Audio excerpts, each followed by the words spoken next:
The emergency hatch groaned. Tobin Varro drove the pry bar into the seam. The metal resisted for a moment, then it gave with a shriek. The sound echoed across the salvage deck. Ozone and stale water hit his face. 40 years of sealed air rushed past him. He leaned into the opening. He shone his helmet light into the compartment. Empty. Nothing but a single crystal on the deck plates. It was the size of his fist. It caught the light. It threw it back in a color with no name. He reached in and closed his fingers around it. It was warm. Tobin pulled it into the light. He turned it over. The surface was smooth. No facets, no fractures, just a faint pulse of warmth. It seemed to match his heartbeat. He tapped the side of his jaw with his free hand, thinking. The wreck had been adrift for decades. A riven transport, according to the hull markings. It drifted into the Nebula. It never drifted out.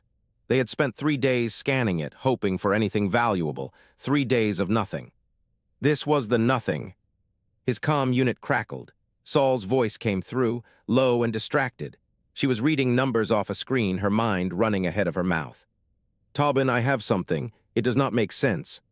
He tucked the crystal into his pocket. He crawled back through the access tunnel. The warmth against his thigh was a small, persistent pressure. He ignored it. What kind of something? He asked. The data core. It has a fragment, a transmission, 200 years old. He pulled himself into the main corridor. He stood. The long returns emergency lights flickered overhead. They cast long shadows across the mismatched hull panels. He had welded most of them himself during the long years of salvage. The ship was a patchwork of desperation. It hummed at a soothing frequency. A low thrum vibrated through the deck plates. He walked toward the bridge. The crystal pulsed against his leg. He felt it through the fabric. Define fragment, he said. Sol's voice came back tighter now. A voice, a human voice, 200 years old. Tobin stopped walking. The silence on the comm stretched. He could hear her breathing. He could hear the click of her fingers on the console. She was muttering numbers under her breath. It was a habit she fell into when chasing something that did not add up. Say that again, he said. You heard me, a human voice. A distress call from a colony. It was supposed to be evacuated. He started walking again, faster now. The bridge door slid open. He stepped inside. Sol hunched over the sensor console. Her silver-streaked hair fell across her face. Rings glittered on every finger as she tapped the screen. She did not look up. Which colony? He asked. She pointed at the screen without turning. The name does not matter. What matters is that it is still broadcasting. Tobin stared at the waveform on the display. It was unmistakable, the cadence of human speech, the shape of a voice calling across 2 centuries. He felt something cold settle in his chest. That is not possible, he said. Sol turned to look at him. Her eyes were tired but sharp. She had the look of someone who ran the numbers 3 times. She got the same answer each time. I know what the records say, she said. The colony was evacuated during the withdrawal. Every human settlement was pulled back. The official record says the colony was empty. This was before the silence fell. She paused. But the distress call keeps broadcasting. 200 years of repeating the same message. No one answered it. No one ever answered it. Tobin pulled the crystal from his pocket. It glowed faintly in the dim light of the bridge. He held it up. Sol fell silent. What is that? She asked. He did not answer. He pressed the crystal against his palm. The warmth spread into his skin. It traveled up his arm. It moved past his wrist into his chest. Then he felt it. A flicker of something not his own. A presence touched his thoughts. Then it withdrew, like a hand brushing his mind in the dark. He pulled his hand away. The crystal clattered onto the console. It rolled to a stop. Sol was staring at him. What just happened? She asked. Tobin touched his temple. The presence was gone. The memory of it lingered, a pressure, a weight, something patient and old and desperate. It is a thought amplifier, he said. Sol frowned. That is impossible. That is speculative tech, a theory. No one ever built one. Tobin picked the crystal up again. The warmth returned immediately. He held it tighter. Someone built this one. It was not a salvage find. It was placed there, left for someone to find. Sol turned back to her console. She pulled up the sensor logs. Her fingers moved faster now, tracing the debris field, mapping the wreck's trajectory. Placed there by whom? She asked. Tobin looked at the crystal. It pulsed in his hand. The light inside it was steady now, constant. It seemed to have found something it recognized. I do not know, he said. The crystal grew warmer. The hum of the long returns drive core dropped to a lower frequency. The emergency lights flickered once, twice, then held steady. Tobin felt the presence again. Stronger this time, it pressed against the edges of his thoughts, testing, waiting. He did not pull away. Then he heard the voice. Not through his ears, not through the calm, it came from inside his skull, a whisper. It carried the weight of centuries. Help! Tobin dropped the crystal. It hit the deck and rolled. The light died. The presence withdrew. The bridge fell silent except for the hum of the drive core and the soft rhythm of Sol's breathing. He stared at the crystal for a long time without speaking. Sol's voice came out low and careful. She had seen the look on his face. Tobin, what did you hear? He opened his mouth to answer. The crystal lit up again. This time the light was brighter. It cast shadows. They reached across the console, across Sol's face, across the walls of the bridge, and the voice returned, but it was not alone. A second voice joined the first, then a third, a chorus of whispers, building, rising, layering over each other in a tide of desperation. Hundreds of voices, thousands. All human, all still alive. Beneath them, a dark current threaded through the chorus. Tobin heard something else. It was not human. He turned to Sol. Her face was pale in the light of the crystal. They are not alone out there, he said. The chorus swelled. The emergency lights flickered and died. The bridge went dark except for the pulsing glow of the crystal. The voices grew louder. Sol reached for his hand. He took it. The crystal pulsed once, twice. Then the chorus fell silent, and the dark current spoke. The air in the embassy chamber was dry. It pulled moisture from Thelam's skin with every breath. He had been standing too long. His aides knew better than to remind him. The sensor logs scrolled across the obsidian wall. Their reflected patterns were visible only to Riven eyes. To any other species, the wall would appear black and empty. To Thelam, it blazed with data. He had reviewed the fragment 17 times. The transmission was brief, less than 3 seconds of compressed signal, but the mathematical structure beneath it was unlike anything in the galactic registry. No known encryption protocol, no recognized carrier wave modulation. It was built on prime sequences. They shifted in ways Thelam could not predict. His harmonic undertone rose. A tension note. His younger aide shifted weight, recognizing the frequency. The Sporax delegate flowed across the floor. Its fungal body rippled over the polished stone. It did not stand like the Riven. It pooled and rose. It settled into a dome shape. It vibrated with subsonic communication. The Sporax says the transmission has been detected by 12 other species. His aide translated. The translator implant in Thelam's ear rendered the Sporax's chemical pulses into the Riven language. Panic is spreading across the inner sectors. No one knows what the signal means. Thelam did not turn from the wall. Then they will speculate. That is what species do when they lack information. The Sporax pulsed again. Its translation carried a note of chemical urgency. The delegate says speculation is already assigning blame. 3 trade guilds have suspended transit. A Riven merchant fleet was turned away from Kalos 4. The station master feared contamination. Contamination. Thelam let the word hang in the dry air, from a 3-second transmission, from something no one can identify. The Sporax's body flattened slightly. A gesture of disagreement. It says the problem is not that the signal is unidentified. The problem is that some of us know exactly what it is. Thelam finally turned. His skin felt tight across his cheekbones. It was cracking at the edges from the dryness. He ordered the embassy atmosphere adjusted upward by 2% humidity. His junior aide moved to obey. The Sporax waited. It was patient. Fungal species always were. Thelam looked at his senior aide, a female with the same dried clay complexion as his own. Her eyes were fixed on the floor. She had served his predecessor. She remembered things Thelam had not been present for. He spoke to her directly. The records from the silence, access them. Her harmonic undertone dropped. A reluctance frequency. Elder, those files are sealed by the previous administration. I am the current administration. Access them.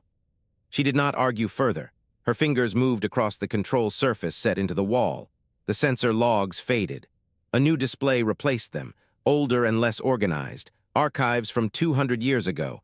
They were pulled from the wreckage of the diplomatic corps. The corps had operated before the silence. Thelam had been young then, barely into his 2nd century. He remembered the fear. It had swept through the riven homeworld, the whispers of a species. It had simply stopped. No warning, no declaration, no final transmission. They were there, then they were not. The galaxy had called it the silence. It had been a mercy. The humans had been difficult neighbors. They asked too many questions. They refused to accept the hierarchies that kept the galaxy stable. They treated the Karath horde as equals, not threats. This infuriated the horde. It confused everyone else. We told ourselves they went extinct, Thelam said. We told ourselves it was natural. A species could not manage its own expansion. It collapsed. That was the official record. The Sporax pulsed. The delegate says the official record is incomplete. Thelam's senior aide had found what she was looking for. A single file, marked with a seal Thelam had not seen in decades. The seal of his predecessor, Elder Venkel. He had died in the last year of the silence. The cause of death had been recorded as neural collapse. Thelam had always suspected it was something else. "Open it," he said. The file played on the obsidian wall. The image was degraded. The recording was compressed and recompressed a dozen times over 2 centuries, but it was clear enough. A human ship, small, patchwork like all their vessels had been. It hung in the black against a background of stars. The stars resolved into a Karath horde formation. The horde ships outmassed the human vessel by a factor of at least 100. They surrounded it on every vector. There was no escape route, no negotiation. The human ship did not flee. A voice came through the recording. It was flat, calm, almost bored, a human voice as Thelam remembered them. They spoke in standard galactic trade language, accented but clear. The voice said, "You are not alone." Then the human ship jumped forward, not away from the swarm, into it. The recording flared white. The ship's drive core detonated. The explosion bloomed across the screen. It swallowed the nearest Karath vessels in a wave of light and debris. Thelam watched the recording 3 times. He could not look away. The Sporax delegate had gone still. For a fungal species, stillness was a sign of intense processing. The delegate says the Karath horde lost 17 vessels in that detonation. They withdrew from that sector for 6 standard cycles. They never explained why. Because they were afraid, Thelam said, the humans demonstrated that they would rather die than surrender. The horde understood that kind of madness. It matched their own. His harmonic undertone dropped into a frequency that made his aides step backward. The vibration rattled the crystals in the wall. He allowed it. He needed them to understand. The humans did not go extinct, he said. They isolated themselves. There is a difference. Extinction is permanent. Isolation implies a return. The Sporax pulsed. The delegate says the outer rim stations have detected the transmission's origin point. A nebula designated Corvus Prime, the same nebula where the last human ships were recorded before the silence.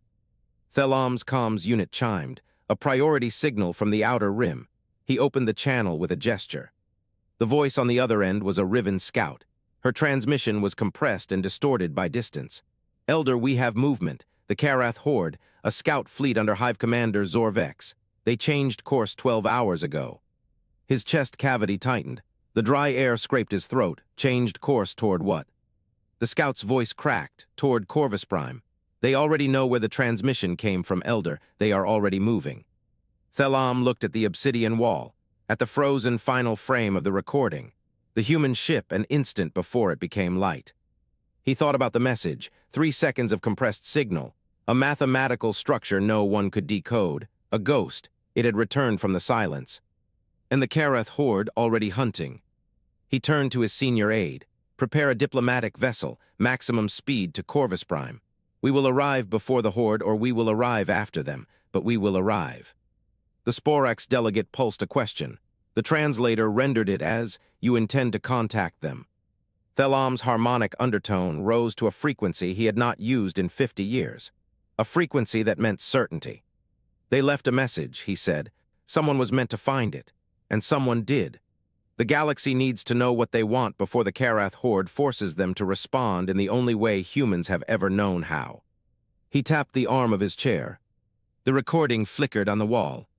The human voice said, "You are not alone."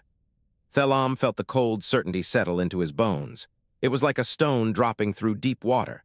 He had spent his entire career maintaining stability, managing fear, keeping the galaxy from tearing itself apart over old wounds. But the humans had never been a wound. They had been a promise. And now they were back. Amplifier, Tobin pressed the hot crystal into the console socket. It clicked. A perfect fit. The cockpit lights flickered. The crystal pulsed. A deep thrum vibrated up through his arm. The subspace relay hummed alive. The standard communication unit was suddenly suffused with a new energy. Voices pressed against the inside of his skull. Not words, not yet, just presence. A crowd of ghosts waiting to speak. Sol's rings clinked against the console as she typed. The sound was sharp and precise in the quiet cockpit. She did not turn around. "You're plugging that thing into our comms system," she said. Her voice was tight, the words clipped. "And you're wiring it straight to your head." Tobin did not answer. "It isn't built for a human brain," Sol said. She finally turned, her silver-streaked hair catching the glow. "It will burn you out, Tobin, literally. Your skull has no defense for this." He knew, he nodded anyway. His hands were shaking. Old chemical burns caught the light as he adjusted the connection. He tapped the side of his jaw, a nervous habit. The amplifier pulsed in response. He opened the channel. The words came out rough, scraped from somewhere deep. "We are here, we are alive. Repeat, we are alive." The amplifier caught his words. It wrapped around them. It pushed them into the subspace relay. It spread them across the galaxy like a stone dropped into still water. For a moment, nothing. The silence stretched, a familiar weight. Then the first signal arrived. It was weak, barely a whisper on the sensors. A human voice distorted by distance and time. It repeated a single phrase, "We are here. We heard you. We are here." Tobin felt it hit his chest like a physical blow. Another signal arrived, then 3 more, then a dozen. Then the screen filled with them, hundreds of overlapping transmissions. Each one was a human voice responding to his call. Colonies hidden for 2 centuries, surviving, waiting. Sol's hands stopped moving. She stared at the data feed, her mouth slightly open. "They were not extinct," she whispered.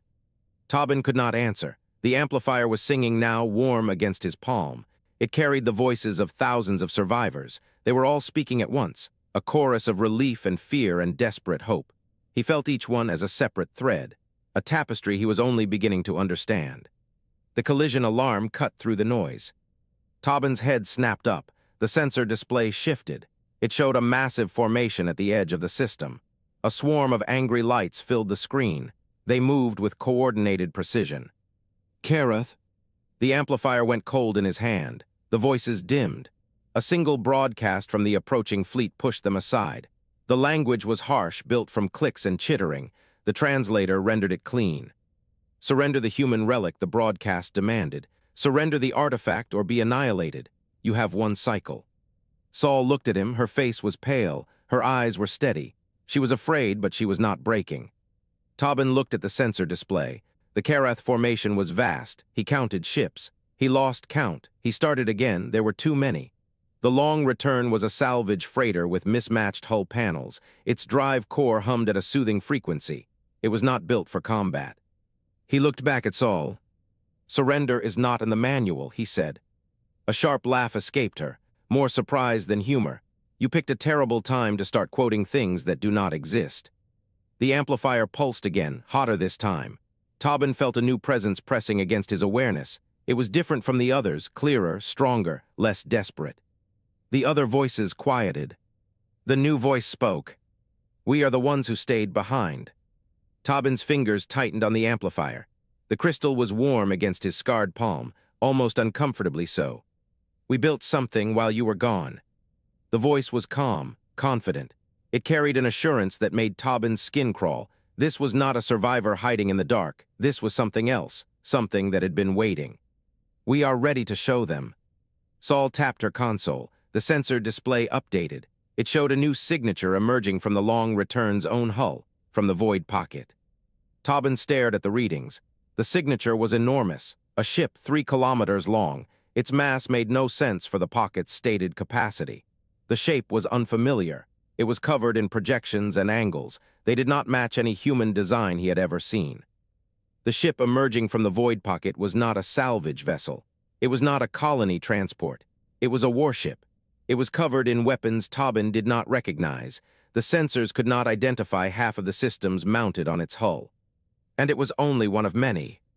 The void pocket began to disgorge more signatures. Each one was as large as the first. Each one carried the same unfamiliar weapon arrays. A fleet, hidden in the space behind his own ship, built while humanity was supposed to be dead. Tobin felt the amplifier pulse again. The confident voice was joined by others, a growing chorus of calm determination. They had been waiting for his signal. They had been waiting for permission.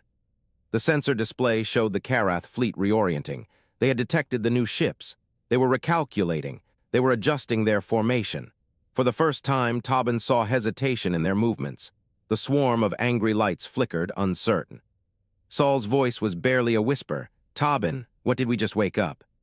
Tobin did not answer. He was looking at the Void Pocket's output. The fleet was still emerging. More ships, more weapons, more of whatever humanity had built in 2 centuries. The galaxy had thought them extinct. The thought amplifier was singing in his hand, a hymn of power and patience. He tapped the side of his jaw. The crystal pulsed in rhythm with his heartbeat. The Karath broadcast repeated, demanding surrender, but the voice was different now. Sharper, faster. They had seen the fleet. They understood something was wrong. Tobin looked at the approaching warships, at the hidden Armada, at the desperate hope in Sol's eyes. He keyed the amplifier. "Permission granted," he said. "Show them." The hidden fleet accelerated. The chamber had gone quiet, not the quiet of attention, the quiet of something breaking. Elder Thelam stood at the center of the Riven Embassy. His hands were flat on the obsidian table. The air was thick with fear pheromones from the Sporax delegate. The scent was like burned copper and rotting vegetation. It clung to his throat. He called for order a third time. His voice carried that harmonic undertone. It usually commanded deference. No one listened. The Vorath delegate screamed at a trade representative. Her scales were flat against her skull. She argued about blocked routes and lost profits. The Sporax pulsed in agitation. Its fungal body rippled through a spectrum, yellow to orange to deep burgundy. The change signaled distress. The Meonite envoy retracted into its armored shell. It refused to emerge. Only a single eye stalk remained visible. They were not a council. They were a cage of frightened animals. Thelam raised his arm. He let the silence stretch. Then he spoke with the full weight of his station. "This chamber will be silent." The harmonics hit them like a physical pressure. The screaming stopped. The Sporax flattened. For 3 heartbeats, there was nothing but the hum of the environmental systems. The Voidkin observer had not moved. It stood at the far end of the table. Its form was a column of shifting gray smoke held in a containment field. Its voice emerged flat and toneless. "The Karath horde has engaged the human fleet." Thelam felt something cold settle in his chest. When? 43 minutes ago, standard time. No one had told him. No one had thought to inform the Riven delegation. He pushed the anger aside. What is the status? The Voidkin pulsed a data stream into the chamber display. The screen lit with tactical markers. Red icons represented the Karath swarm. Blue icons represented the humans. The numbers were absurd. 47 Karath vessels against 19 human ships. The Karath carriers alone outmassed the entire human fleet by a factor of 3. The battle should have been over in minutes. Thelam studied the display. The blue icons were not retreating. They were forming a line, an absurd line, a formation. It left their flanks completely exposed.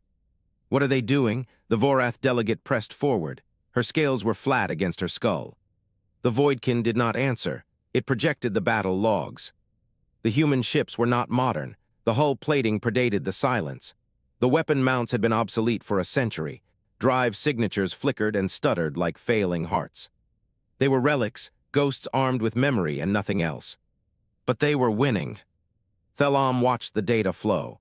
The human ships did not fight as the Karath expected. They did not hold formation. They did not protect their capital vessels. They scattered and regrouped. They feigned retreat. Then they turned into the pursuers. They used debris as shields. One human ship had taken a direct hit to its port engine. Its designation was unreadable. The hull was open to vacuum. The vessel should have disengaged. Instead, it accelerated toward the nearest Karath frigate. The Karath ship fired a full broadside. The human ship took the impact. Its starboard weapon mount was gone. 3 compartments lost atmosphere. It did not slow down. Thelam watched the distance close. The human ship rammed the frigate. The angle tore both vessels open. The Karath ship died. The human ship kept moving. It had no weapons left. Its drive bled plasma into the void. It accelerated toward a second target. The Sporax delegate pulsed a wave of distress. It was so sharp Thelam felt it in his teeth. The human ship reached the second carrier. It did not ram this time. It passed close enough for the camera feeds to capture its hull. The image froze on the display. The ship was on fire. Literal flame burned in compartments that still held atmosphere. The hull had been breached in 17 places. There was no way the crew was alive. The ship kept accelerating. Thelam watched it loop around the carrier. It drove itself into the engine nacelle. The carrier exploded. The human ship emerged from the fireball. It trailed wreckage and burning fuel. It turned toward a third target. The chamber was silent now. Even the Sporax had stopped pulsing. The Voidkin had not moved. Thelam forced his voice steady. How do they do this? The Voidkin tilted its containment field, an approximation of a shrug. The data does not explain the behavior. It only records the outcomes. The Meonite envoy emerged from its shell. Its voice was a dry rasp. They are dying. Every one of those ships is dying. They are spending their lives like currency. Thelam watched the human ship find its third target, a Karath command vessel. The ship was barely moving. Its drive had failed. Its hull was a sieve. It still had maneuvering thrusters. It turned itself. It aimed at the command vessel. It fired the thrusters. It began a slow, agonizing drift toward the Karath ship. The Sporax delegate pulsed a question. It vibrated through the chamber. What do the humans want? Thelam opened his mouth. He closed it. He had no answer. No one had thought to ask. In all the panic, in all the shouting, in all the accusations and demands and fear, no one had considered that the humans might have a goal beyond survival. He looked at the screen. The human ship was still drifting. It would take 11 minutes to reach the Karath command vessel, 11 minutes of burning, dying, accelerating towards something that would kill it. What do they want? The Sporax pulsed again. The question carried an edge now, desperation. Thelam shook his head. I do not know. The Vorath delegate snapped her jaws. They want what every species wants. Territory, resources, revenge. Then why are they dying alone? The Meonite envoy pointed a segmented claw at the screen. Their fleet is crumbling. They have no reinforcements. They are losing vessels they cannot replace, and they are still advancing. Thelam watched the numbers. The Meonite was correct. The humans had lost 7 ships. The Karath had lost 12. But the Karath had reserves. The humans did not. The math was simple. Eventually, the humans would run out of ships. If the humans wanted to survive, they would retreat. They would regroup. They would bargain. They were doing none of those things. The screen flickered. A new signal appeared. It was not a tactical marker. It was a communication channel. It opened on an unencrypted frequency. The source was the human fleet. The signal resolved into a voice. A human voice, calm, steady. It spoke in Gal Standard with an accent. The vowels bent in ways Thelam had never heard. This is Captain Aris Holt of the Human Remnant Fleet. We do not want war. We want a meeting. Send someone who can speak for the galaxy. The message ended. The chamber held its breath. Thelam looked at the delegates. The Vorath had gone still. The Sporax was frozen mid-pulse. The Meonite had retracted into its shell again. The Voidkin had not reacted at all. No one spoke. No one volunteered. Thelam looked at the screen, at the burning human ship. It was still drifting toward its third target. At the Karath command vessel that knew it was going to die. At the rest of the human fleet, broken and bleeding and still advancing. He understood. He was watching something the galaxy had no framework for, something that should not exist. A species. Declared extinct 2 centuries ago, it was returning from the void. Its ships were patched together. Its tactics were impossible. Its willingness to die made no tactical sense. They did not want war, but they were ready for it. Thelam straightened his robes. He drew a breath. It tasted of fear pheromones and ozone. It tasted of something else too, something like ash. He looked at the delegates. Then he opened his mouth to speak. The air smelled of metal and old paper, dry and fragile. Sol Vendari ran her fingers across the writing on the wall, centuries of dust transferred to her skin. The corridor stretched ahead. It was wider than any human ship she had ever seen. The ceiling rose 3 meters overhead. The walls bore inscriptions in a script she did not recognize, not Riven, not Sporax, something older. Tobin walked beside her. His glass eye caught the dim light. His hand rested on the tool at his belt, ready for a threat that had not yet come. Commander Lyra led them deeper into the ship. Her steps were measured. Her back was straight despite the scars at her neck. She was old, not the old of frailty, the old of survival. She had endured things that should have killed her. "This ship is called Haven One," Lyra said. Her voice was flat. "A report, not a story. It has been our home for 212 years. Sol stopped walking. 200 years in here. Lyra turned. Her eyes were pale gray, the color of stone, not in here. The void pocket is like a bubble in space folded against reality itself. We call it a pocket dimension. The core keeps it stable, but a human mind must always be here to hold the fold." Tobin frowned. "A place where?" "Everywhere and nowhere." Lyra resumed walking. "The void pocket is not a room, it is not a compartment, it is a place." Sol pressed her palm against the wall. The metal vibrated. She felt the hum in her teeth, the pocket core. Lyra nodded. "It needs living consciousness to anchor it. A machine cannot hold the fold, only a mind can." They walked through an airlock into a larger chamber. The space opened into a hangar. Ships filled the bay, not freighters, warships. Hulls painted dark gray, weapons ports closed but visible. Sol counted 12 before she lost track. "How long has the pocket existed?" she asked. Lyra stopped at a terminal embedded in the wall. She placed her hand on the surface. The screen lit up. It showed a date. Sol stared at it. She felt the calculation form in her mind. Her lips moved before she could stop them. "That is before the isolation, before humanity left the galaxy." Lyra did not look at her. "Correct." Tobin stepped forward. His voice was tight. "You built this before the silence, before we went dark." "We built it as a refuge." Lyra finally turned to face them. Her eyes held no apology. "We never left." Sol felt the floor shift under her feet. Not a physical shift, a conceptual one. Everything she knew about human history was wrong. "Why?" Tobin asked. His voice was harder now. "Why stay hidden? Why let the galaxy think we were extinct?" Lyra gestured at a holographic map. It flickered to life above the terminal. It showed the galaxy. Stars marked in red, green, blue. The colors shifted as the image rotated. "The galaxy forgot humanity," Lyra said. "That was a choice, not an accident. We chose to become a ghost. We could then return when we were needed." Sol studied the map. The red markers were clustered in patterns she recognized. Trade routes, colony clusters, military assets, but the green markers were scattered, isolated. They followed no pattern she understood. "What are the green markers?"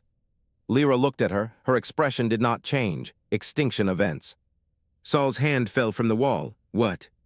"Every green marker is a moment when a species faced annihilation. A supernova in a populated system.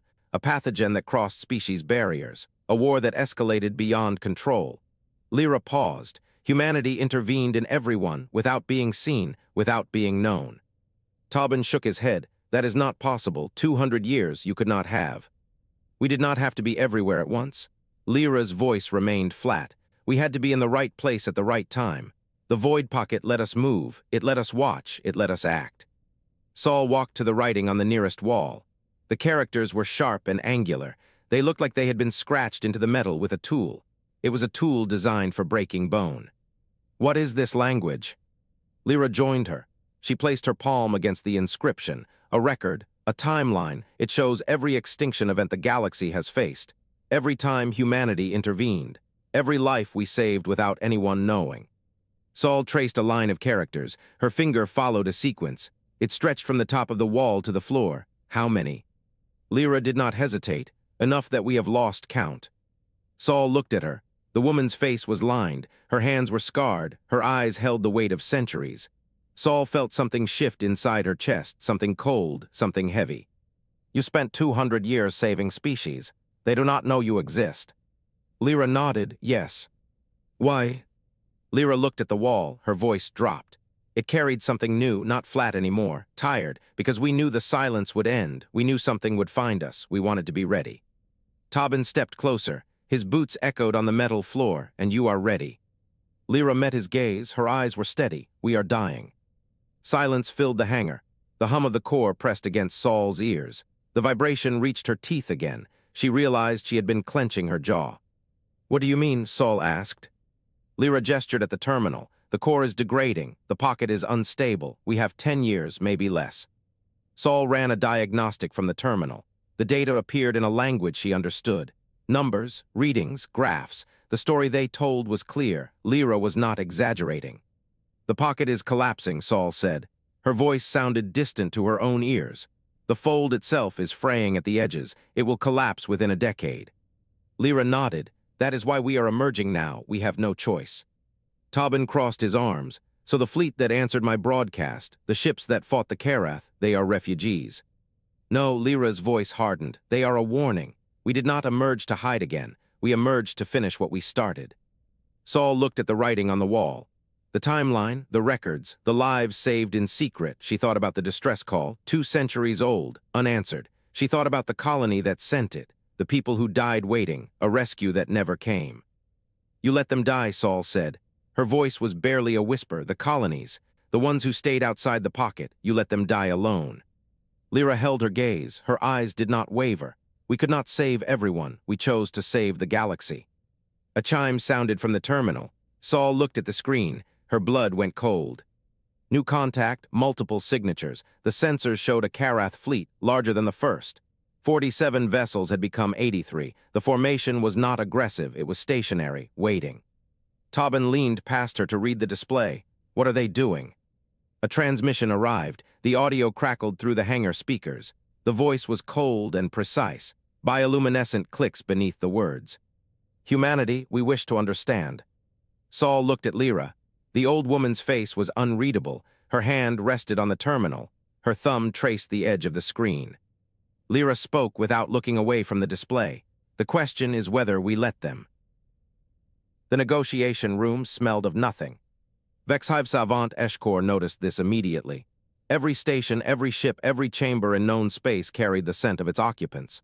Pheromones of fear, excretions of anger, the chemical signatures of life. This room had been scrubbed clean of all of it. The air was sterile, dead. It made his antennae twitch. He sat in one of the 2 chairs. The metal was cold against his carapace. Across from him, Commander Lyra sat motionless. Her hands rested flat on the table. Her eyes did not blink. Behind her, the human called Tobin Varro stood with his arms crossed. His glass eye caught the light at a wrong angle. Eshkor's bioluminescent scars pulsed in a slow cycle of inquiry. He prepared 1,000 questions on the journey here. He sorted them by priority. He rehearsed their delivery. But now he sat across from a creature who should not exist. Only one question remained. Why did you hide?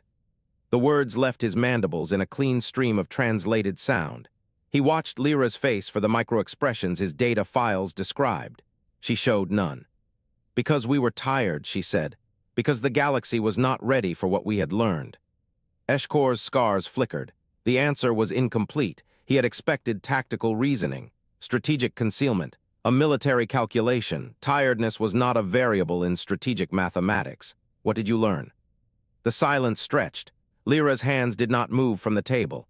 When she spoke, her voice was flat. It was the same voice humans used when reporting casualties. The galaxy is wrong about itself. The extinction events are not random. They are caused by something older than any species.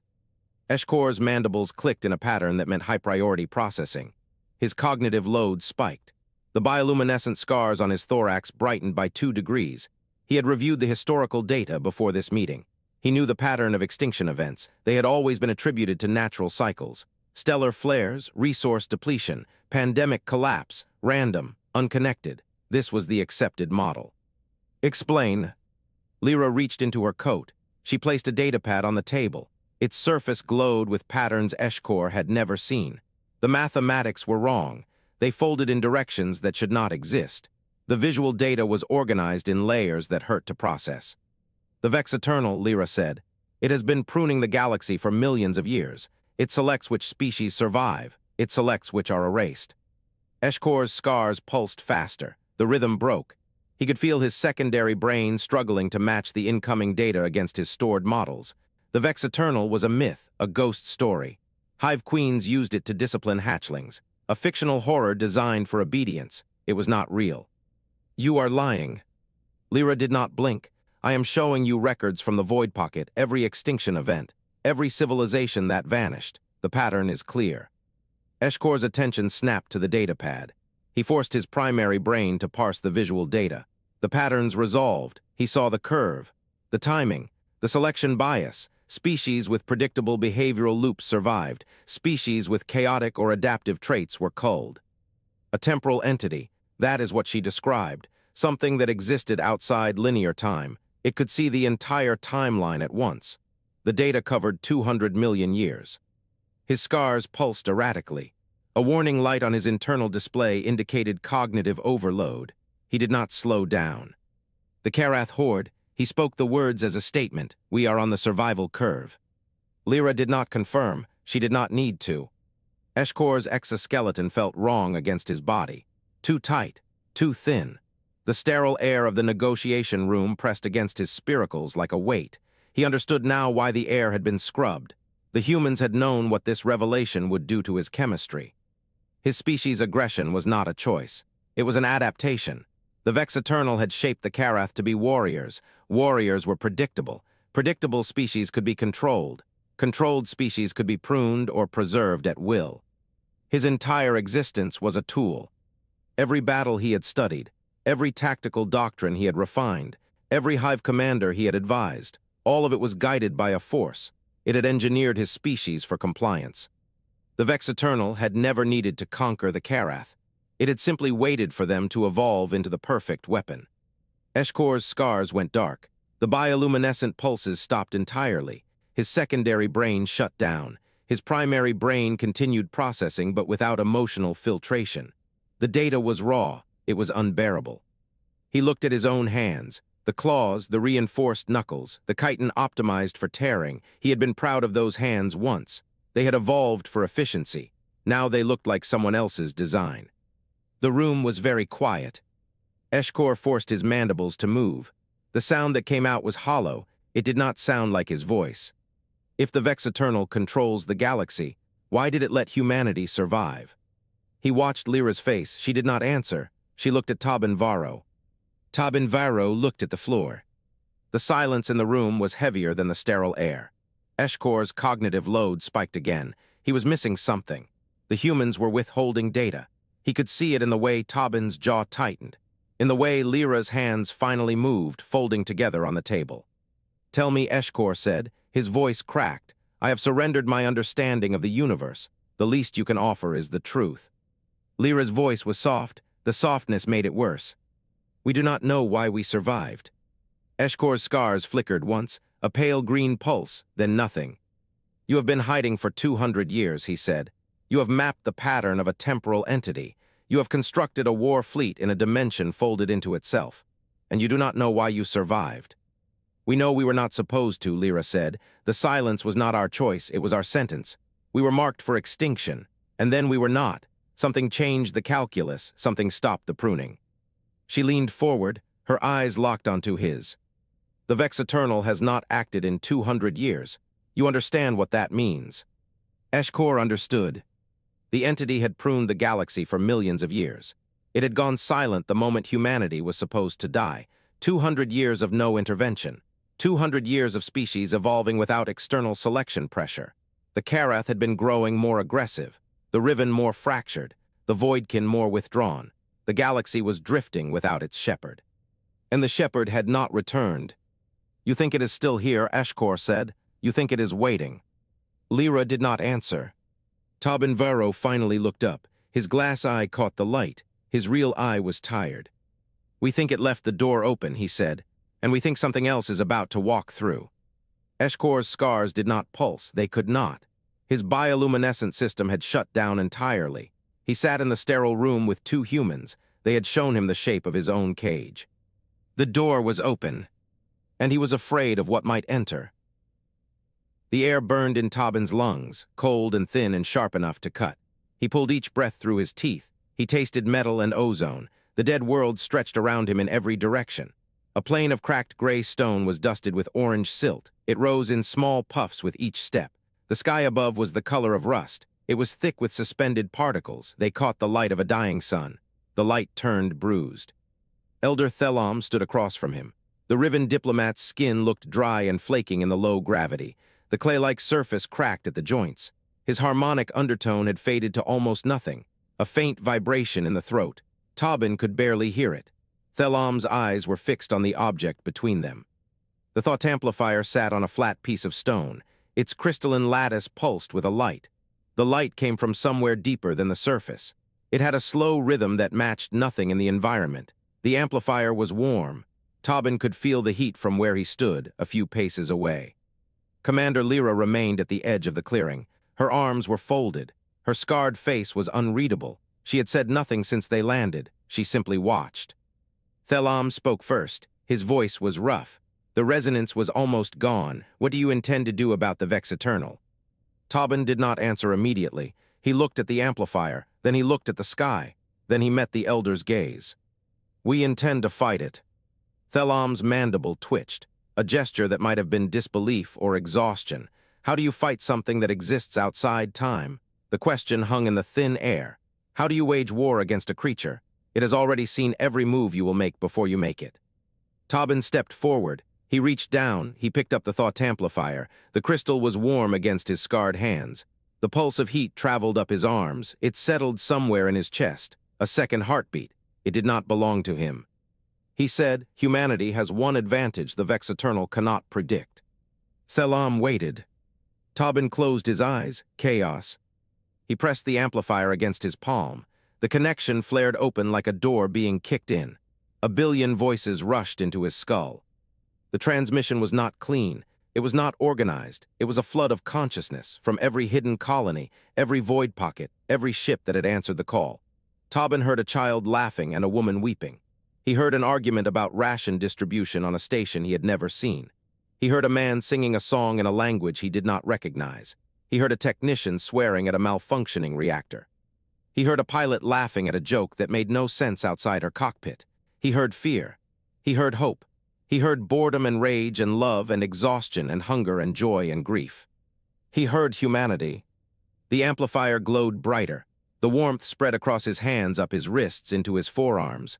The light pulsed faster. It was no longer rhythmic. It was no longer matching anything. It was becoming noise. Thelam took a step back. His undertone rose in a harmonic. Tobin recognized it as alarm. The Vex Eternal responded. Tobin felt it arrive. Not a sound, not a physical presence, a pressure in the space behind his eyes, a weight. It settled into the architecture of his thoughts. The temporal entity was probing the signal. It tried to parse it. It tried to find the shape beneath the chaos. It found nothing. There was no single pattern, no unified command structure, no predictable decision tree. The Vex Eternal had spent millions of years pruning species that followed predictable paths, species that responded to stimuli in ways that could be modeled and anticipated. The Karath horde attacked in predictable formations. The Riven negotiated in predictable cycles. The Sporax communicated in predictable chemical sequences. The galaxy was a machine of cause and effect. The Vex Eternal understood every gear. Humanity was not a machine. Tobin felt the entity's confusion. It was not a feeling he could describe in words. It was a texture in his thoughts, a roughness where smoothness should have been. The Vex Eternal tried to isolate individual voices. It found a woman calculating missile trajectories. It found a child asking for a story. It found a man reciting poetry. It found a pilot singing a lullaby. It found a technician arguing about the correct way to calibrate a drive core. There was no connection between them. There was no logic. The entity tried again. It reached for the fear in the signal. Fear should be predictable. Fear should follow pathways shaped by survival instinct, by threat assessment, by the ancient programming of organic minds. But Tobin's species experienced fear in ways that made no sense. They felt terror at the dark and then walked into it anyway. They felt dread at the unknown and then reached out to touch it. They felt the cold certainty of death and then laughed in its face. The Vex Eternal could not parse it. The pressure in Tobin's skull increased. The entity was trying harder now. It pushed against the signal with more force. It attempted to force it into a pattern that made sense. The amplifier grew hotter in Tobin's hands. The light had become blinding. It was a white glare. It cast sharp shadows across the cracked ground. Tobin opened his eyes. He looked at Thelam. The Riven Elder was standing perfectly still. His cracked skin was covered in a fine layer of orange dust. His harmonic undertone had risen to a frequency. It sounded almost like a question. Tobin said the only way to defeat an entity that controls time is to be unpredictable, to be irrational, to be human. The pressure broke. Tobin felt it snap. The Vex Eternal's grip on the signal collapsed. The entity withdrew, not in retreat. It was something closer to bewilderment. It had encountered something it could not categorize, something that did not fit its model of reality. The amplifier in Tobin's hand cooled to the temperature of the air. The billion voices in his mind fell silent. The light died to a faint glow. Thelom stood motionless. His harmonic undertone had dropped to a frequency Tobin had never heard, a note of quiet wonder. It did not understand, Thelom said. It has never encountered anything like us. Tobin looked at the crystal. At the unremarkable stone in his palm, he thought of the child laughing, the woman weeping, the pilot singing, the technician swearing. He smiled. Good, now let the galaxy learn what that means. Thelom's eyes widened. He opened his mouth to speak, but the sky above them turned black. Not the dark of night, not the dark of space. A deeper darkness, one that swallowed the rust-colored light, one that pulsed with a slow, deliberate rhythm. The Vex Eternal had not retreated. It was watching. Tobin's hand tightened around the amplifier. He looked up into the darkness, and the darkness looked back.